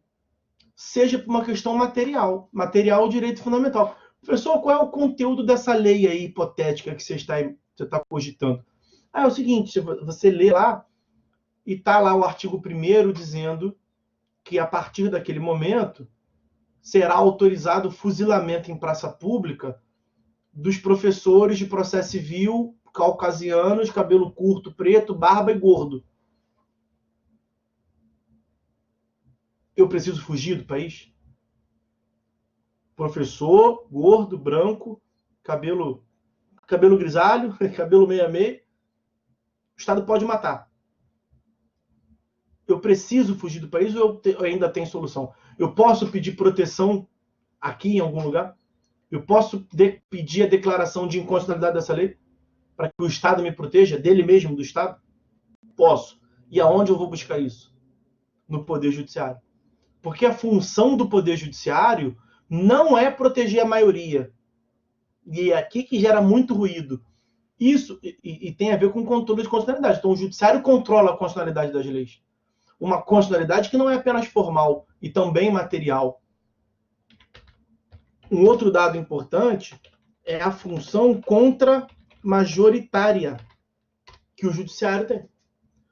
O Judiciário assume uma posição de estar ao lado dos direitos fundamentais se a democracia pisar neles. Se a democracia conseguir editar uma lei para matar judeus, hoje em dia teria solução. Poderia buscar solução na Corte Constitucional Alemã. Olha como é que muda o paradigma. Nem tudo que está na lei vale porque está na lei. Porque tem um fenômeno, e hoje em dia isso está meio que voltando, esse burburinho, que é o da maioria opressora. Concepções extremistas que podem oprimir direitos fundamentais. Maiorias opressoras. E o Poder Judiciário tem essa função contra-majoritária, a função de estar ao lado dos direitos fundamentais, ainda que isso esteja contrário à democracia. Ainda que esteja contrário à maioria. A grande questão é você equilibrar os poderes. Por isso que eu dou esse exemplo muito extremista. Tá? A grande fusão é você equilibrar. E os direitos fundamentais e a democracia andam lado a lado. Nós vivemos num Estado democrático, com certeza. Mas em um momento de crise, a função do Poder Judiciário é estar ao lado dos direitos fundamentais. Porque o abandono aos direitos fundamentais já se mostrou que deu ruim. Então fiquem com a figura de imagem do nazismo. Imagina uma lei que mande matar os professores gordos de processo civil. Formalmente, a lei é maravilhosa. mas substancialmente, conteudisticamente, ela deve ser aplicada para se fazer justiça? É essa a questão. A questão passa a ser, portanto, valorativa. A questão passa em torno dos direitos fundamentais. E vejam que isso retira poder do legislativo. Não é que tira o poder todo, tá, meus amigos? Mas isso, o poder legislativo que podia tudo, não pode mais tudo. Não pode colocar qualquer coisa na lei. Então, o poder sai do rei, vai para o legislador, e o movimento atual que nós temos é um pouco de uma concentração de poder no judiciário. Que está longe de mim aqui falar também que está certo. Então, veja que a gente dá remédio e aí gera algum problema, tem que dar remédio de novo, tem que ir ajustando. Nenhuma concentração de poder é boa. Os senhores já sabem aí da tripartição de poderes. Então, isso na questão da superioridade. E um outro dado importante na normatividade da Constituição é que a Constituição vale por si só.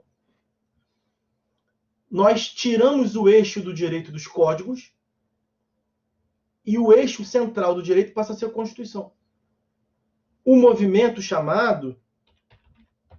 Os senhores podem fazer pesquisa por cada um desses tópicos que eu estou colocando ali. Constitucionalização do direito.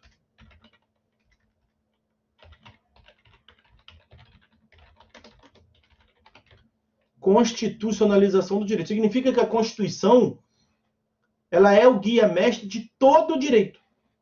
Direito civil. Tem um movimento constitucional no direito civil. Direito processual, evidentemente. Pode pegar o ramo mais privatístico que tiver aí, que a Constituição vai exercer influência. Então, a Constituição, ela colore o direito com as luzes da Constituição. Então, todo o direito deve ser interpretado de acordo com a Constituição e não de acordo com a lei de regência. Esse é o movimento de constitucionalização do direito. Um outro movimento que é bem próximo é o da filtragem constitucional. Que significa que a lei somente pode ser aplicada depois que passar pelo filtro da Constituição. Então, todo o ordenamento jurídico passa pelo filtro da Constituição. E aí o que passar é porque é constitucional e o que ficar preso no filtro é porque é inconstitucional. Então, a Constituição, ela baliza a aplicação do direito. E quem é que define, em concreto, o que é constitucional, o que é inconstitucional? Esse filtro, por excelência, quem é? É o juiz, o Poder Judiciário. E aí isso é importante porque, no processo, nós temos o que se chama de modelo constitucional do processo, que foi o principal motivo para que o Código de 73 ruísse. E aí ele precisou ser toda hora alterado, ele virou um Frankenstein, porque o que se buscava naqueles movimentos de alteração era uma filtragem constitucional. Aí decidiram, quer saber? Vamos fazer um novo. Vamos fazer um novo Código de Processo Civil, que é uma lei, a Lei 13.105 de 2015, o código, todo código é uma lei. Eu disse, uma lei extensa. Se chama de código é uma lei extensa. É uma lei central. Mas o código deve ser compatível com a Constituição e não incompatível. Então, esse é um dos motivos pelo qual nós cogitamos de uma nova lei, de um novo código. E aí, percebam, nós mudamos o nosso modelo de sistema jurídico. Se o sistema jurídico ele era eminentemente fechado, só valia o que estava na lei e a lei tinha tudo, nós passamos a ter um sistema jurídico aberto. Eu vou colocar assim, técnica aberta, ou sistema aberto. O que quero dizer com isso, um sistema aberto? Que nem tudo está na lei, como eu já mostrei para os senhores. Nem tudo está na lei. Se nem tudo está na lei, nós devemos buscar esses outros elementos. E um dos outros elementos muito importantes na conformação do direito, no entendimento do direito, são as decisões judiciais, especialmente as decisões dos tribunais superiores. Porque lá na Constituição, os senhores verão que foi atribuído aos tribunais superiores a definição final do entendimento do direito. Vejam lá os artigos 102 em relação ao STF e 105 em relação ao STJ da Constituição Federal. Resumidamente, o STF é o guardião da Constituição. Ao passo que o STJ, ele atribui a última interpretação da lei federal. Então, a lei federal vale na forma como o STJ define que ela vale.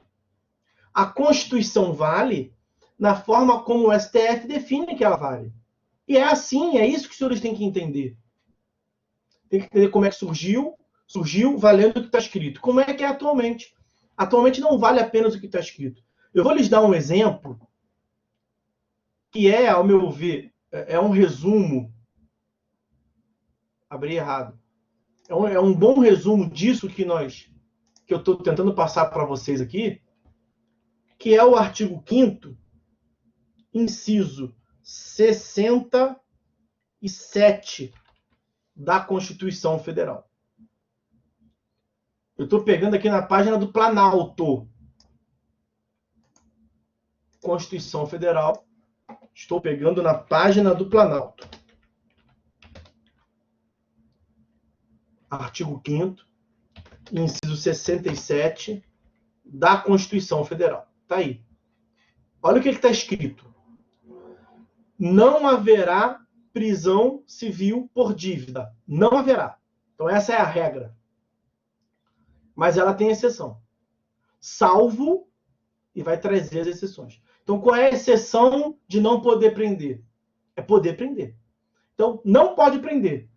No entanto, pode prender, então, salvo a prisão do responsável pelo inadimplemento voluntário e inexcusável de obrigação alimentícia.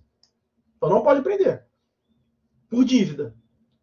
Mas você pode prender quem deve alimentos, o devedor de alimentos. E os senhores estudarão isso aqui. Artigo 528, parágrafos 3º e 4º do CPC. Permite a prisão civil por dívida. Até 3 meses, em regime... Mas está na Constituição. Então o CPC está certo. O CPC está seguindo a Constituição. Então não pode prender. Tem essa primeira exceção aí. Essa primeira exceção é a única? Será? Olha o que está escrito aqui.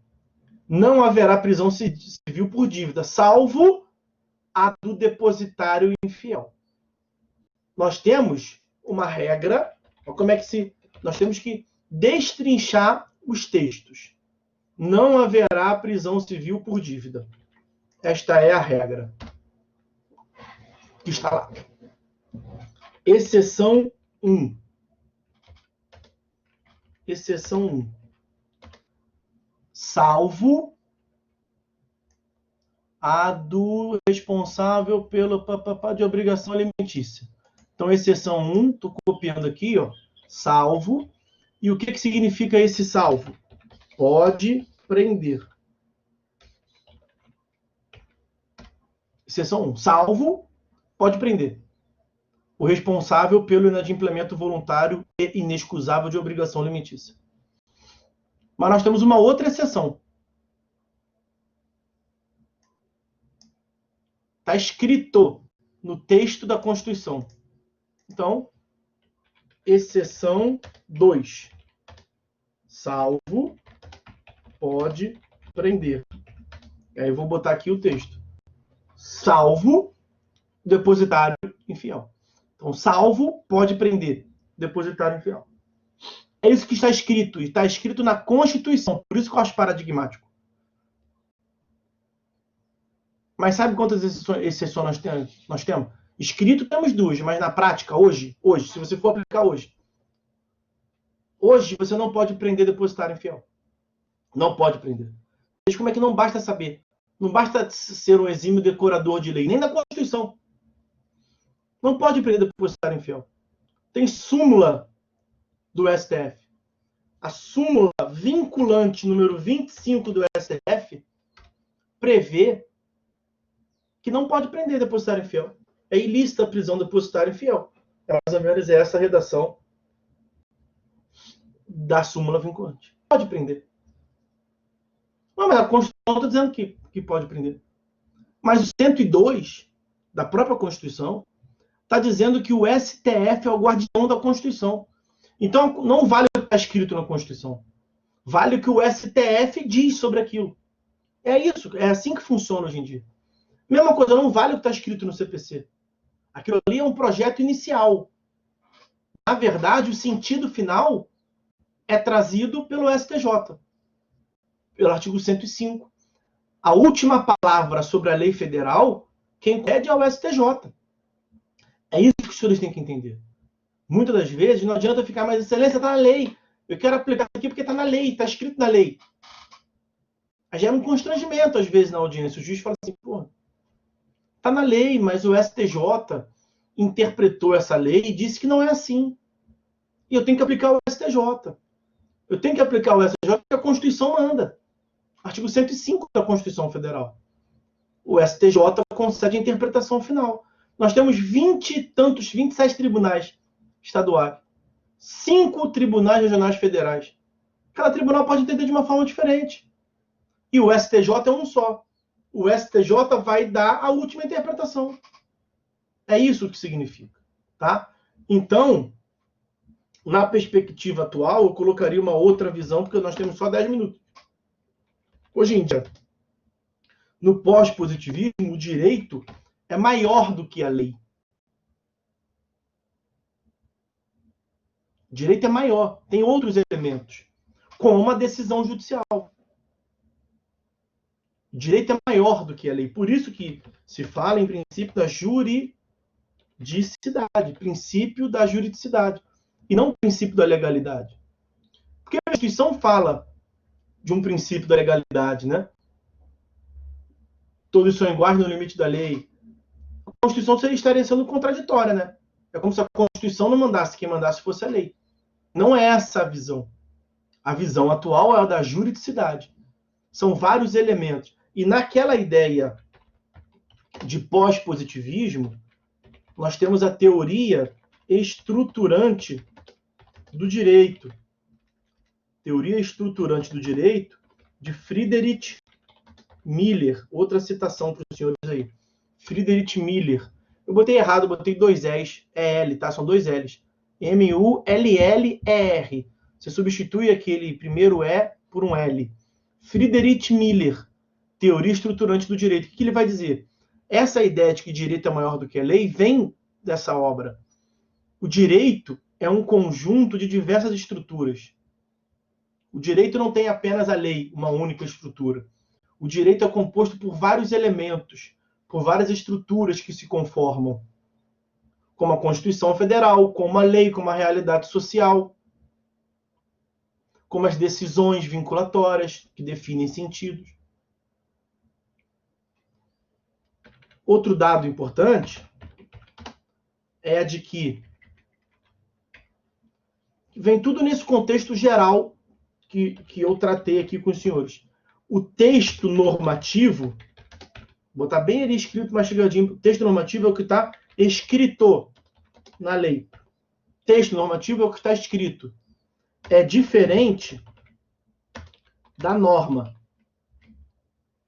Não vou nem botar escrito na lei, o que está escrito. Porque ali em cima nós vimos que é na Constituição, né? Texto normativo é diferente de norma. E a norma é aquilo que é aplicado. Se eles vão ouvir falar que a lei, que a sentença é a norma do caso concreto, é a lei do caso concreto. Para significar isso, é de uma época em que se confundia lei com direito, lei com norma. O direito foi crescendo com essa ideia de que a sentença, o exercício da jurisdição, é a lei do caso concreto, é a norma do caso concreto. Então, o texto normativo ele é previsto em abstrato. Ele está lá. Então, o Código Civil. Quando o Código Civil diz que o devedor tem que pagar o credor, todo e qualquer devedor tem que pagar todo e qualquer credor. Aí tu está julgando um caso em que um credor não foi satisfeito, não recebeu a prestação do devedor. Você vai aplicar aquela lei. Isso é o que se chama, é um movimento de concretização. Concretização do direito. É você pegar os textos normativos previstos abstratamente e aplicar no seu caso concreto. Mas quando você vai aplicar no caso concreto, você repete acriticamente o que está escrito no texto? Ou você tem que interpretar o texto? Interpretar olhando para a Constituição, olhando para os direitos fundamentais, olhando para a realidade social, sabendo o entendimento dos tribunais superiores. Você só aplica literalmente o que está na lei, só repete, ou você tem que interpretar dessa forma? Óbvio, você tem que interpretar. Então, a concretização do direito é o fenômeno. Então, aqui nós podemos trazer, já para encaminhar para o final da aula, uma consideração quanto à interpretação, que é a chamada função adstritiva. Adescritiva, quer dizer, adescritiva do intérprete. Função adescritiva do intérprete, que tem a função de atribuir sentido aos textos normativos. Atribuição de sentido aos textos normativos. Então, o juiz deixou de ser a boca que pronuncia a palavra da lei.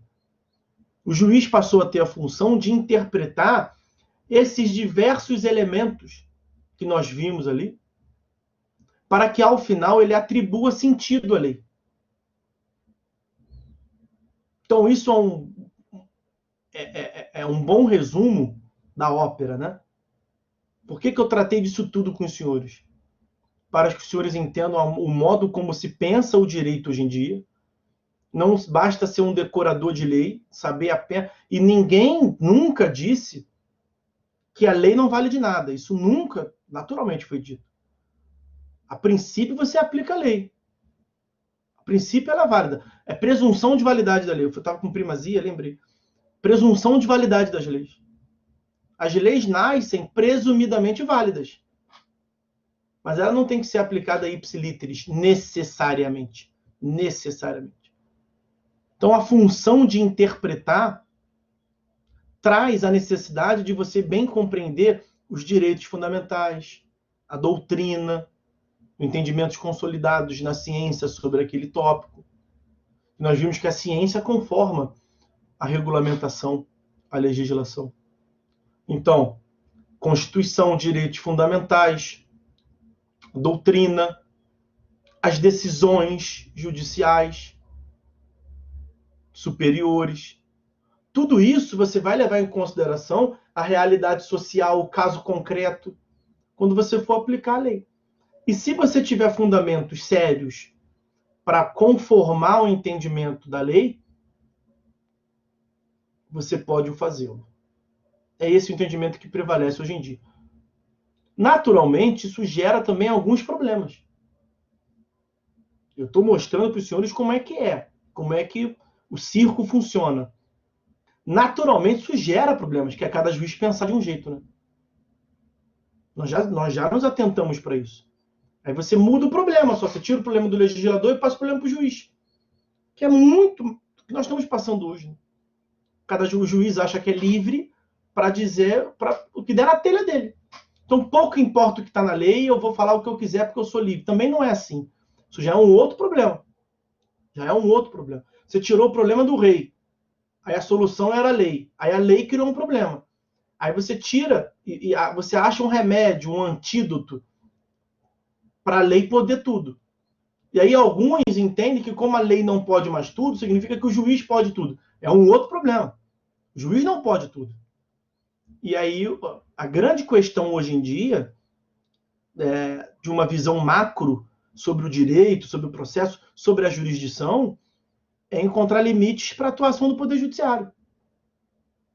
Esse é um grande problema. O ativismo judicial num sentido ruim, pejorativo. Nós temos que combater isso.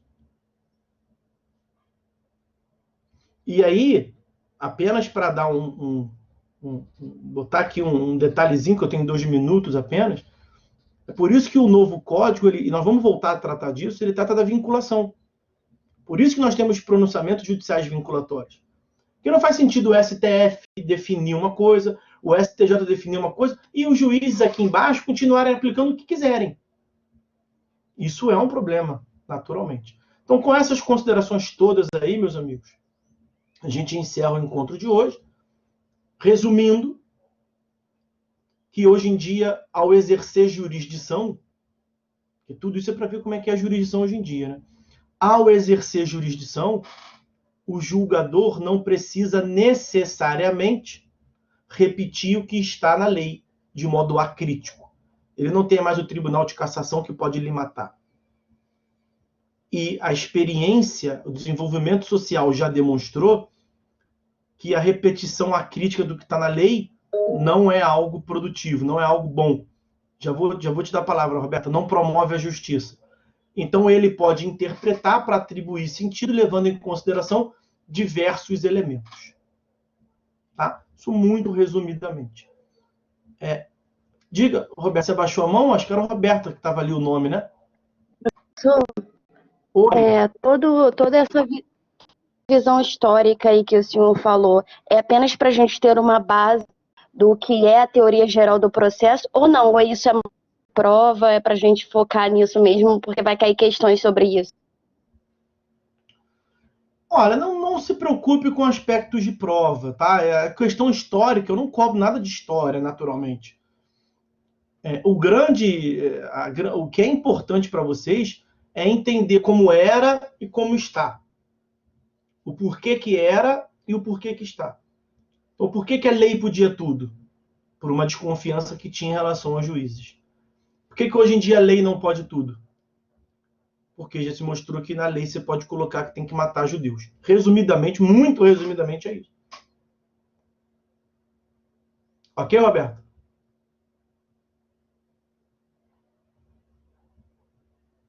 Ok, professor, obrigada. Nada, querida. Então, galera, bateu o meu horário aí. É isso. Boa quinta para os senhores, boa sexta, bom final de semana, bom feriado. Aproveitem, se protejam e estudem. Né? Estamos combinados que todo final de semana os senhores têm que, pelo menos 8 horas de estudo. Né? Todo final de semana. 4 horas no sábado, 4 horas no domingo, 8 horas no dia. É a meta, tá? A meta é essa. Pessoal, um abraço aí para vocês e até a próxima.